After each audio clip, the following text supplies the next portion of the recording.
നാളെ വിദ്യാഭ്യാസ സ്ഥാപനങ്ങൾക്ക് അവധി പ്രഖ്യാപിച്ചു. കണ്ണൂർ, കാസർഗോഡ്, മലപ്പുറം, കോഴിക്കോട് എന്നീ ജില്ലകളിൽ വിദ്യാഭ്യാസ സ്ഥാപനങ്ങൾക്ക് അവധി പ്രഖ്യാപിച്ചു.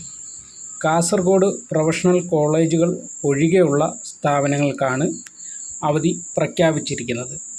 തുടർന്ന് ശക്തമായ മഴയും കാലാവസ്ഥയും നിമിത്തം പല ജില്ലകളിലും അവധി വരാൻ സാധ്യതയുണ്ട്. ഇന്ന് രാത്രിക്കുള്ളിൽ തന്നെ ആ കാര്യങ്ങളൊക്കെ അറിയാൻ കഴിയും. ഇപ്പോൾ 4 ജില്ലയിലാണ് അവധി പ്രഖ്യാപിച്ചിരിക്കുന്നത്. അപ്പോൾ എല്ലാവരും അറിഞ്ഞിരിക്കുക. പരമാവധി ഈ ജില്ലയിലുള്ള ആൾക്കാരൊക്കെ അങ്ങോട്ട് ഷെയർ ചെയ്ത് കൊടുക്കുക.